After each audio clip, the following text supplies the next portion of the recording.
3 weeks before Christmas, while my kids were decorating the tree and my wife was baking cookies, I opened a letter that made my stomach drop. It was from the HOA, thick envelope, official seal, and inside, a bill for $16,000. No explanation, no warning, just due immediately. I stared at the number like it was a joke. $16,000? Right before the holidays? I felt the blood drain from my face. It was supposed to be a time of joy, of family. Instead, my heart was pounding, and all I could think was, what kind of people do this? I rushed to the HOA office the next morning. They acted like it was routine. Roof replacement, they said. Emergency assessment. I told them I had received no notice, no vote, no communication. The woman behind the counter handed me a pre-written FAQ sheet like she'd done it 100 times. Everyone was notified, she said. I wasn't, and apparently neither were half of my neighbors. One was a single mom, one just retired. None of us could afford it, especially not now. I asked for a breakdown of costs, bids, approvals. They dodged every question. We're not required to share internal documentation, they said. My gut told me something was wrong. I started digging. That night, I pulled out every HOA document I had, bylaws, meeting minutes, mailers, emails, nothing about a roof replacement, nothing about a vote. I checked the county website, no permits pulled, no contractor registered. So where was the money going? I called a few neighbors, and the story was the same. Blindsided, angry, confused. That's when I realized this wasn't miscommunication. This was manipulation, and I wasn't going to roll over and write a check. I set up a group chat with a few neighbors. Within days, the chat turned into a meeting. The meeting turned into a movement. People brought folders, screenshots, letters.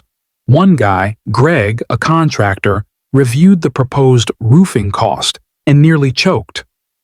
They're overcharging you by almost double, he said. Another neighbor had a cousin who used to serve on a different HOA board. He explained how this kind of scheme works. Sudden assessments, inflated contracts, no transparency, and in some cases, kickbacks to board members. We were furious, but more than that, we were ready to act. I filed a formal request for documents under our community's disclosure rules. Denied. Then I filed a complaint with the state HOA regulatory office. While waiting, we contacted a local news station's consumer investigator.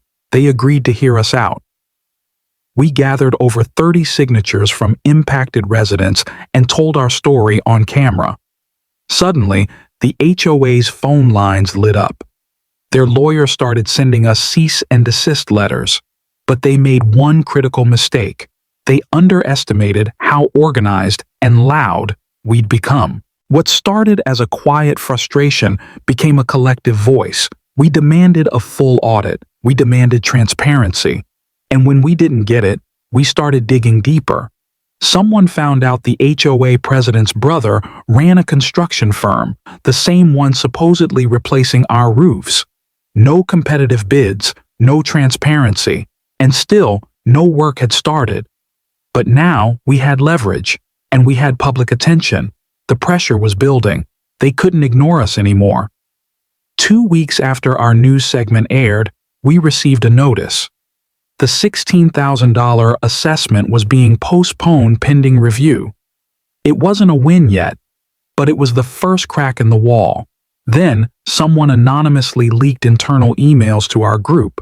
In them, board members discussed pushing the vote through in a closed meeting to avoid resistance. One even joked about getting this done before people get emotional for the holidays. That email broke everything open. We presented the emails to the HOA Oversight Committee. We pushed for a full forensic audit. We demanded a temporary freeze on all new assessments, and we got it.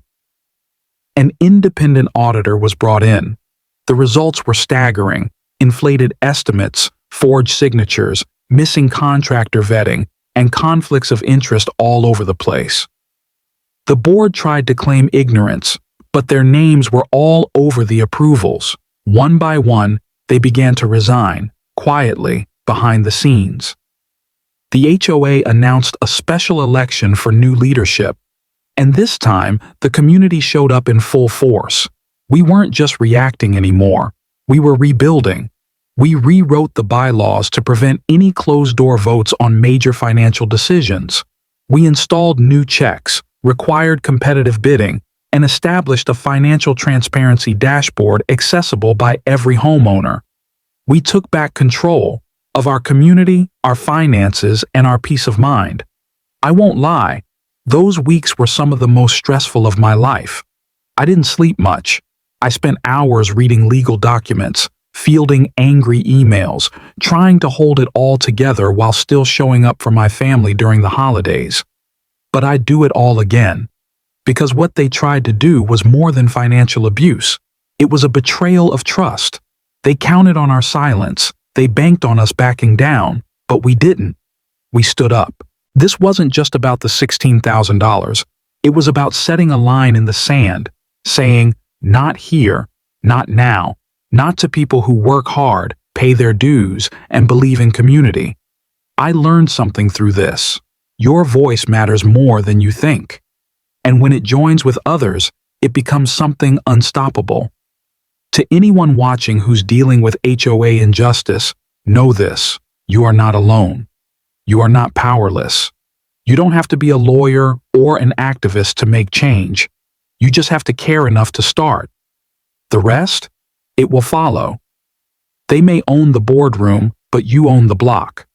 And when the people stand together, even the most corrupt HOA has to answer. Because at the end of the day, communities don't belong to boards. They belong to the people who live in them, and no signature, no fine, no threat of foreclosure can erase that truth. If you've ever battled an unfair HOA or witnessed power get out of control, smash that like button, share your story in the comments, and subscribe to HOA Warzone, where we expose the truth, defend homeowners, and fight back together.